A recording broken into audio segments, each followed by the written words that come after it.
Kevin Negandhi, and one of the great rarities in sports, a Steelers coaching change. Mike Tomlin stepping down after 19 seasons in Pittsburgh. For much more, let's bring in senior NFL insider Adam Schefter on this breaking news. Shefty, what more can you tell us about Tomlin's decision to step down today after last night's playoff loss? Kevin, less than 24 hours after the Pittsburgh Steelers were one and done and eliminated from the playoffs, Mike Tomlin gathered together his team at 2 p.m. Eastern today, as he typically does after a season ends. But in this particular case, he called that team meeting and told his players and coaches that he was stepping down as the head coach of the Pittsburgh Steelers after 19 seasons. When he finished, he got a standing ovation in that room. The players and coaches waited around to greet him, and that was his goodbye to an organization that hired him in January 2007, 5 months before we were introduced to iPhones. That's how long he's coached in Pittsburgh. He never had a losing season. He'll get to do what he wants right now. Some speculate he could be in TV. The one thing we feel confident about is he won't coach in 2026. He will take the year off. He will decompress. We'll see what's next for him. But the Pittsburgh Steelers now embark upon their first head coaching search in 19 years and only their fourth since 1969. And this comes a week after the Ravens fired John Harbaugh after losing to the Steelers. And here's Ravens owner Steve Bisciotti finding out about Tomlin stepping down earlier today. Listen to this. Mike Tomlin stepped down at Pittsburgh. He did? Is it official? That's what I keep hearing. So, is he a candidate here? Holy Mike, wouldn't that be awesome?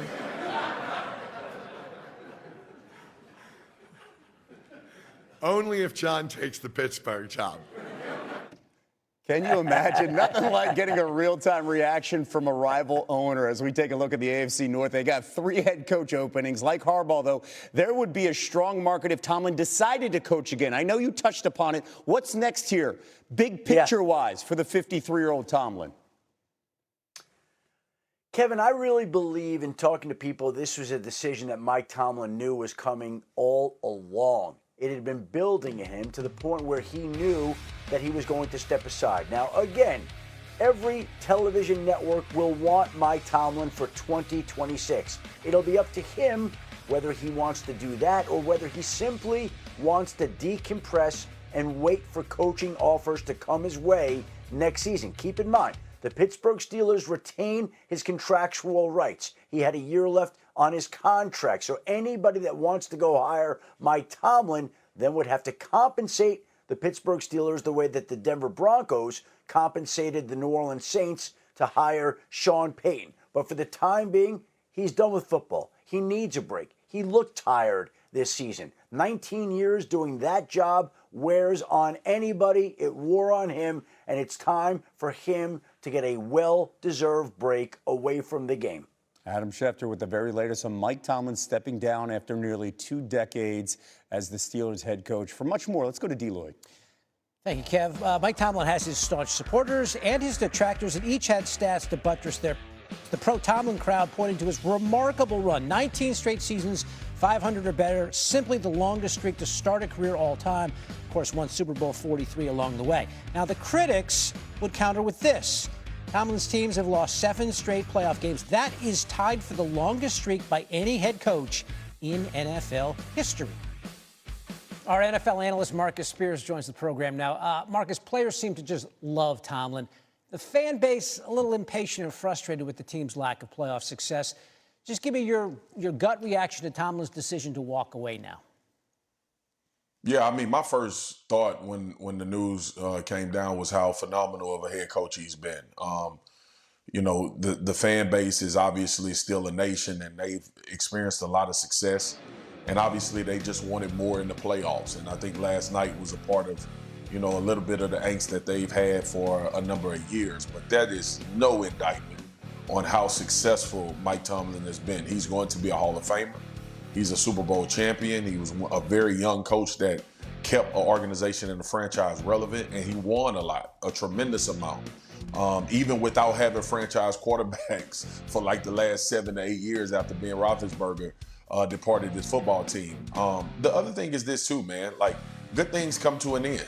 And especially in this sport that we love and cover, 19 years is a tenure that most coaches don't even get a chance to experience in any one organization. And Pittsburgh is also known for keeping coaches for a large majority of the time. But I promise you, David, they wouldn't be known for keeping coaches a long time if them coaches sucked and didn't win a lot. And that's what Mike Tomlin did. And I think for going forward, whether he takes a reprieve and takes some time off and gets away, hopefully he comes in the TV and he's on with us.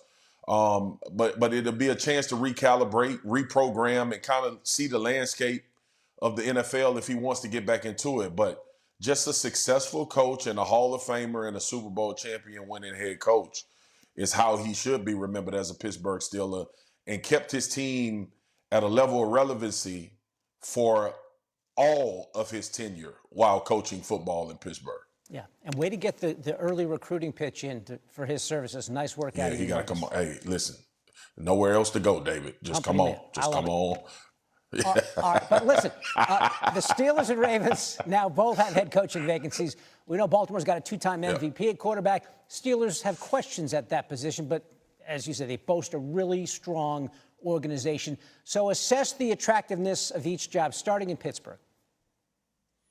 Well, very attractive. The nostalgia, obviously, you have a level of consistency with that organization if you're a head coach looking to be the next head coach of the Pittsburgh Steelers. They keep their guys for a long time, but I said you have to win in order to stay. Very proud franchise. We know what this fan base is and how much this means to that area, the Steel City, Steel Nation. So, and you don't come in with a bare cupboard. You come in with some veterans that understand how to win and have played at a very high level. Now, obviously, the elephant in the room is having a quarterback and trying to figure out the future of your franchise. So that'll be a big part of what this next head coach has to do. And then when it comes to Baltimore, you got a two-time league MVP. You got a team that's been knocking at the door, potentially going to a Super Bowl. You have a lot of talent, some young talent, some old talent, dudes that have played at a very high level, and a very stable organization as well with the owner Bisciotti running it. So this is going to be very enticing for a lot of head coaches. I think offensively, it's something that the Baltimore Ravens should explore, though. Having a coach that can work hand-to-hand with Lamar Jackson, having that rapport, building those relationships, and also spending a lot of time together to see what that little thing they need to do get over the hump, which is why they let John Harbaugh go. Because you don't let a John Harbaugh go if you're just looking for another good coach. You let John Harbaugh go because you think you can get that extra edge in the winning the Super Bowl. So I think offensive-minded should be something that the Baltimore Ravens look at. I think the Steelers is wide open, defense or offense. It's all about the GM and finding a quarterback in Pittsburgh. Yeah, one of the most stable divisions in football, and all this upheaval now in the AFC North. 3 head coaching openings in the division. Good stuff, Marcus. And for more on today's news, here's Tony and Mike with PTI's. Has told the team he's stepping down after 19 seasons. Won a Super Bowl in 2009, but Pittsburgh hasn't won a playoff game since the 2016 season.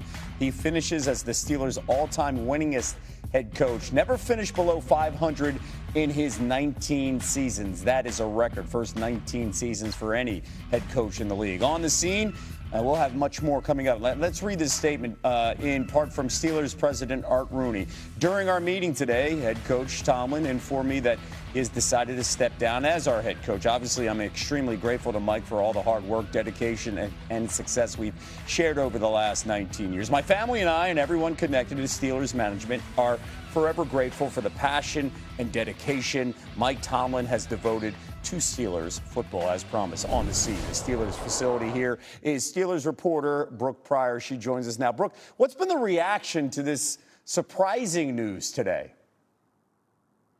Kevin, it has been a surreal day in Pittsburgh, but it began like so many others Mike Tomlin has had when he arrived to the Steelers facility here just after 5:30 this morning. The team was here for locker room clean out, and then they had their team meeting at 2 p.m. This would have happened no matter if Mike Tomlin was going to tell them that he was stepping down or if he was coming back next year. That's just how the end of the season goes here in Pittsburgh. Instead, of course, he told them that he was going to walk away, and I was in the locker room talking with players just 15 minutes before that team meeting. And from my conversations, there was no indication that a seismic change was on the horizon, even if Mike Tomlin had kind of known for some time that he may be doing this. When I spoke with players like tight end Jonnu Smith, he told me that Mike Tomlin is one of the greatest leaders he has ever been around. Now, while I will say that players in this locker room didn't know what was coming down the pipeline, I did talk with a former player this morning who pointed out that he thought this could happen because when I asked Mike Tomlin last night in his post-game news conference how he would evaluate and make a decision about his future, he said that he was not in that mindset right now and he was not in the big picture mindset. This player pointed out to me that's the first time he's ever heard Mike Tomlin not talk about the future concretely with him in it in Pittsburgh. If you include last night's reaction from Aaron Rodgers, vocal in his support of Tomlin, what does this now mean, this decision by Tomlin for the 42-year-old quarterback and his future? Well, Kevin, I want to point to a moment in the Week 18 win against the Ravens when Aaron Rodgers found Mike Tomlin on the field and said, "Thank you for bringing me here." And Mike Tomlin said, "Are you kidding? Thanks for coming." Those two are inextricably linked. Aaron Rodgers came to Pittsburgh in large part because of Mike Tomlin. They had admired each other from afar for years, of course, coached and played against each other in that Super Bowl that Aaron Rodgers won. And so because Mike Tomlin is not returning and Aaron Rodgers is on that expiring one-year contract, it stands to reason that it feels more unlikely that Rodgers would return to be the quarterback of the Pittsburgh Steelers in 2026. Now, last night, he said that he was not going to make an emotional decision after that loss where he posted a career low playoff QBR. I asked him what the steps would be for him to decide, and he said that he was going to take some time and have the right conversations before coming to a determination about his future. Busy day, busy weeks ahead for Brooke Pryor covering the Steelers live from Pittsburgh. And whenever the 42-year-old Rodgers decides he's had enough, his resume stacks up with just about anyone who's ever played the position that is quarterback. 4 MVPs, second most in NFL history. Also, 1 MVP in Super Bowl 45. Top 5 in both all-time passing yards and touchdowns. Our football analyst Dan Orlovsky joins us now to give us a little of your insight into the situation. So blank canvas here, Dan. You hear the news that Mike Tomlin's stepping down after 19 years. What comes up for you? Yeah, it's not all that surprising to any of us that have kind of been paying attention to this situation over the course of this season. But I do think it's important to point out that Coach Tomlin was the face of one of the great rivalries in the NFL in the last certainly 2 decades, maybe in the history of the league. I mean, him and Coach Harbaugh going to get against each other consistently at least 2 times a year. And this rivalry was founded upon a little bit of we're the bully, you're the bully, physicality, who can beat the other one up a little bit more throughout the course of the game. Sometimes it was in the playoffs. And so we don't have a ton of those anymore right now in the NFL. And so to watch the longevity and the consistency of him in the face of that rivalry is awesome. I've had the opportunity to sit with Coach Tomlin when we're doing some Monday Night Football games. And every time you walk out of the meeting, my takeaway was always, I get it.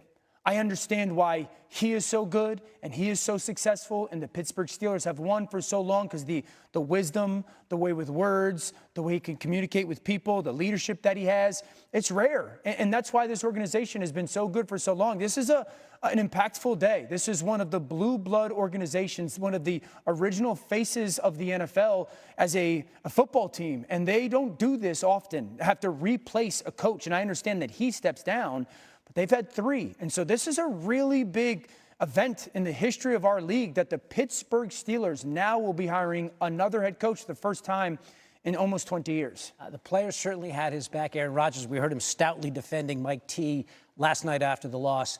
So let's now segue to Rodgers and his own decision. Does he try to play another year? Does he retire? What's the best move for Aaron Rodgers? The best move is for Aaron to do what truly is in his heart. But the takeaway that I have is it's time. Just like you can respectfully say that it was time for Mike Tomlin to move on from Pittsburgh and Pittsburgh to move on from Mike Tomlin, it just feels like it's time for Aaron to move on with his love of football. He can still throw it. David, we were talking about it. Aaron Rodgers is going to be 60 years old. in the backyard somewhere and throwing a 30-yard ball and everyone's going to go, you could still throw it. He will always be able to throw the football. But I think with his age and Mike Tomlin no longer being the head coach in Pittsburgh, if he was going to play one more year, you can make sense and justify it being in Pittsburgh. But at his age and where the league is right now, certainly in the AFC, and going out on somewhat of a positive experience. He's with Pittsburgh. They win the division. They have that unbelievable Sunday Night Football game that he's part of against the Baltimore Ravens to win the division. I just think it's time for him. And this is a big, like I was just talking about it with Coach Tomlin. Could you imagine a stretch where Coach Tomlin and Aaron Rodgers both walk away from football, at least for now, at the same time? That's a pretty huge day in the history of the league. If this is it for Aaron Rodgers, the last pass of his career, pick 6 last night. Not the swan song that a certain Hall of Famer All-time great. All-time. Our breaking news tonight, Mike Tomlin stepping down as Steelers coach after 19 seasons. The franchise's all-time winningest coach, won Super Bowl 43. But last night's loss to the Texans stretched his playoff drought to 7 consecutive games. Let's look back at a portion of his introductory presser nearly 19 years ago. It's a great honor to be a part of one of the most storied franchises in all of professional sports. We're coming to grips with what that means, but we're having fun. We intend to make no bold predictions about what we're going to do. What we are going to do is promise to have a first-class blue-collar work ethic and how we approach our business. Just a little glimpse of the soundbite potential to come from Mike Tomlin. We're going to dip into some Tomlinisms a little later. But for right now, we bring on our NFL insider, Dan Graziano, and our NFL analyst, Peter Schrager. Dan, we start with you. What can you share with us about Tomlin's decision to step away now? It had been kind of brewing for a little while, David. I think there was some chatter about ahead of the Week 18 game, if they had lost that game to the Ravens, would he consider stepping away? So it's obviously something that he's been mulling for a while and just got to a point where he felt like he needed a bit of a reset. He needed to get away from it. 1 year left on his contract, certainly could have come back next year. The Steelers would have had him. But he decided he was getting to the point where he needed to take a step back, possibly take a year or two off and see if he wanted to continue doing this. So I think if you're looking for a model, yes, there will be teams that will call. It possibly jumps right back into coaching. But from the sounds of things, it sounds like he wants to take some time off and maybe look at a situation kind of like what Sean Payton did when he left New Orleans. He did TV for a year and then got the job with the Broncos. Important to note, though, remember the Broncos had to give the Saints draft picks because Sean Payton was still under contract. That's the case here with Mike Tomlin. If he wants to go coach another team, that team is likely going to have to work out some sort of trade with the Steelers and compensate them for his services. So, Peter, Grosh has talked about the options out there for Tomlin, including maybe sitting next to us in the media here. What insight can you share on Tomlin's next opportunity? Yeah, I was with Fox when Sean Payton took that year away and was with us at the Fox NFL Kickoff and Fox NFL Sunday desk on Sundays. And a lot of the times during the days, Sean Payton would be peppering us with questions about different organizations. It was also interesting. He didn't want to go work for Carolina. He didn't want to go work for Atlanta. He didn't want to go work for Tampa Bay, and that was because that was in the division.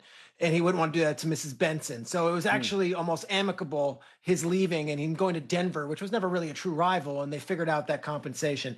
It's an interesting year in sports media for a lot of reasons. One, you talk about that Fox desk. He's very good friends with Jay Glazer, who is another colleague of mine, and they have been 10 years they've been talking about him potentially replacing Jimmy Johnson there.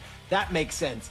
NBC, it's a Super Bowl year. What a bigger splash they could make than say, hey, we also have a new hire to our NBC crew. Here is Mike Tomlin, and oh, by the way, here's the Super Bowl.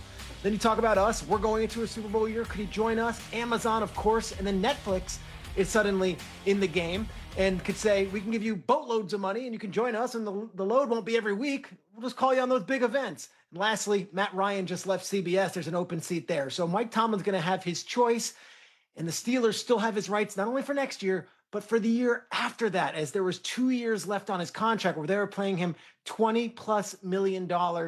They're not just going to let him work anywhere. It will be amicable, but the media in a year away sounds pretty sensible for Mike Tomlin. The CBS stuff is interesting. You got Cowher already on that desk, and then Tomlin, the two Steelers head coaches. That would be intriguing. Okay, so that's Tomlin and his situation, and then you get the Steelers organization, which is churning through coaches at the rate of one every 2 decades or so. Dan, what can you tell us about them? Yeah, so to the extent that you can say this about an organization that's only had 3 different coaches since 1969, the Steelers have a bit of a type. Mike Tomlin was a defensive coordinator who was 34 years old when he was hired. His predecessor, Bill Cowher, 34 years old when he was hired. His predecessor, Chuck Noll, 37 years old when he was hired. So you see what the Steelers want to do historically is kind of this tough, hard-nosed defensive type who's also very young and has the promise of being someone that can be there for a very long time, that can be the kind of guy that builds and maintains a culture in Pittsburgh. So they'll look to hit it out of the park as they did with their last 3 coaches who all brought them championships. So you'll see, you'll hear the defensive coordinators that are on the market, the Jesse Minters, Brian Flores, Jeff Hafley, those kinds of guys I'm sure will cycle through there. But it's entirely possible, as was the case in 2007, that the Steelers have someone in mind that the rest of us aren't thinking about. Yeah, the Flores one is interesting. Graz makes a point, and Flores, of course, worked there in that building and made a really lasting impression on Mike Tomlin. Here's the selling point for the Steelers, because it's now not just them picking a coach. They're up against 8 other teams who are going to be filling roles. And you say, well, why would they want to go to Pittsburgh? They don't have a quarterback at the moment. We don't know what Rodgers' future is. The free agency, they're not big spenders typically. Like, what is the allure of that? Stability. You know you're going to get a shot with this group. There are pieces in place that are young. There are several across that roster, and it includes both the offensive line and on the defensive side of the ball. And then the Rooney family and their history and the fact that they support their head coaches and they give them everything they could possibly ask for. And it's those Lombardi trophies in the hallway, too. So this is unprecedented for me. I've only covered Mike Tomlin as the coach of the Steelers, meaning I started doing this in the mid-2000s, and Tomlin's always been there. So to tell you I know how this is going to go and who they want would be presumptuous of me. But there are pieces in place, and that logo carries a lot of weight amongst those who have been in the NFL for many, many years. There. You look at what he's done during his time in Pittsburgh. You look at all the accomplishments, 19 seasons, never had a losing season, 193, 114-2 in the regular season, Super Bowl champion. He essentially took the baton from Bill Cowher, the Pittsburgh Steelers head coach, and advanced it and took this franchise to a place that it had been in. He kept it there. And again, despite the fact that there were fans in Pittsburgh who wanted him out, nobody could deny the mark that he made on that franchise and the National Football League. He is synonymous with that team. He is the face of that franchise. And the face of that franchise has now left that team. Change is coming to Pittsburgh. Change is coming to Baltimore. Change is coming to Cleveland. Change is coming to the National Football League. We are in a historic time with 9 openings and some changes with teams that don't ordinarily have them. Yeah, especially in the AFC North, who basically got 3 teams looking for a new head coach. So this is a really fascinating story. Again, our Adam Schefter is the man who came up with the breaking news. Mike Tomlin stepping away as head coach of the Pittsburgh Steelers. Adam, appreciate it. Thank you very much. Within the last half hour, again, Mike Tomlin stepping down as the Pittsburgh Steelers head coach. Look, I don't know that I have this authority, but I would love to invite Mike Tomlin to come work at ESPN. We have a Super Bowl next year, so there's going to be plenty of work for him if he does want to go into television. The man who knows television well, Stephen A. Smith, joining me as Mike Tomlin steps down, 19 seasons, Pittsburgh Steelers head coach, 1 Super Bowl in there, now 2 Super Bowl coaches on the market in John Harbaugh and Mike Tomlin. So, Stephen A., just big picture, your reaction to the news breaking within the last half hour that Mike Tomlin is out as the Pittsburgh Steelers head coach. I'm not surprised. It's hard, but in the end, you saw it coming. He, as great as he's been, he's a Super Bowl champion. He's a leader of men, incredibly respected and revered. In the end, what it comes down to is the fact that he is a man that hasn't won a playoff game since 2016.